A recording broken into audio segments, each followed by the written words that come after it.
But at the time, the grief was too great for my client. It was a comfort, but not that much. So that day, as we were laying, she was laying on the table, and we were talking about how his life was now. And she said, what makes me sad is thinking about what his life was to be about. And I asked her, well, what was he going to do? And he was training to be, he was studying criminal law, and he had gone into the reserves, and he was wanted to go from reserves and then into active duty.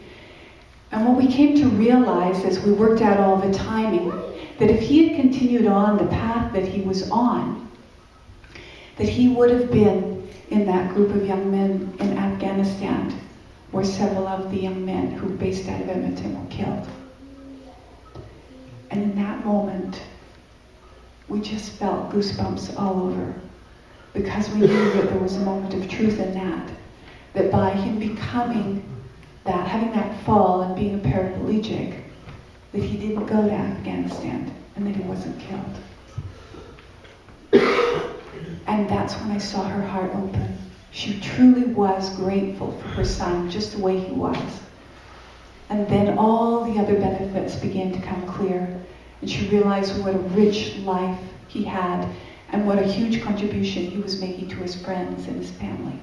And that was certainly one of the most profound ones that I had ever been part of. And I was very grateful to that family for all they had shared, so that I had come to that realization.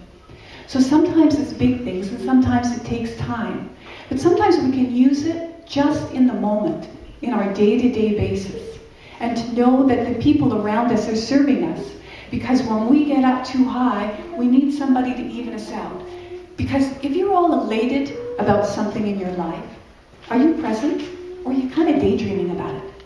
You know, you think, oh, that was such a great holiday, and we laid on the beach, and you're driving your car out of the beach, and, you know, then we went out to dinner, and it was so beautiful in the sunset, and I feel so connected, and blah, blah, blah. And then all of a sudden, somebody kind of cuts in and jars you, and you're like, whoa! And you realize that that person served you by jarring you out of your elated thinking, that you weren't really, that I wasn't really present. And the same thing can happen is when we get caught up in our lives and feeling like, well, this isn't working and that isn't working and I'm no good and that's happening. We can get lost in our own self-indulgence. And don't we experience people on the other side who begin to bring in the positive and say, Katie, you know, you've always been good at this or that, and they start to bring in the other side, don't they?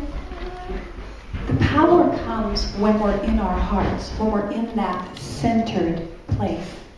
If I'm thinking I'm above something, or something is so great, I'm preoccupied and I'm not present. If I'm thinking that something is so upsetting, again, I'm not present. I'm obsessing about it and worrying about it. So it's in that moment when we see the benefits and the drawbacks and the balance that we're truly present with each other. And that can be a very powerful time and moment. And to me, that is when we see the divine order.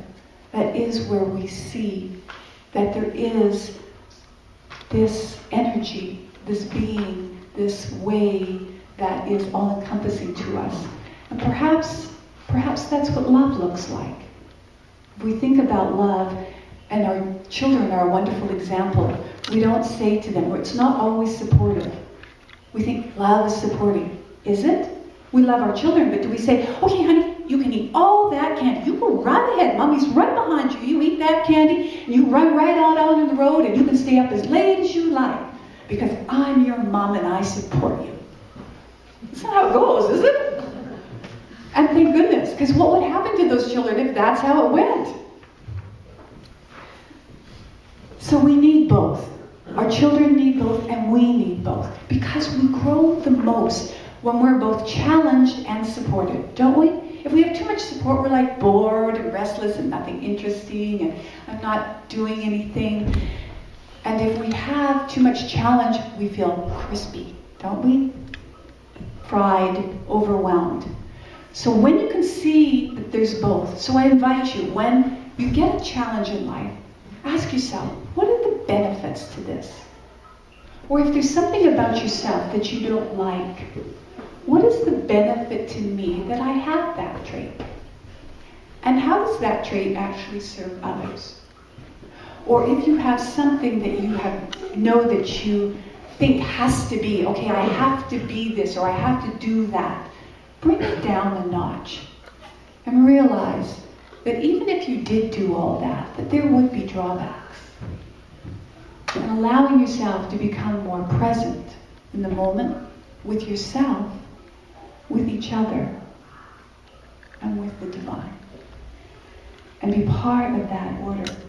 And I'll leave you with a final quote, and that is that hidden in the chaos is order. And when you find that order, it inspires an awe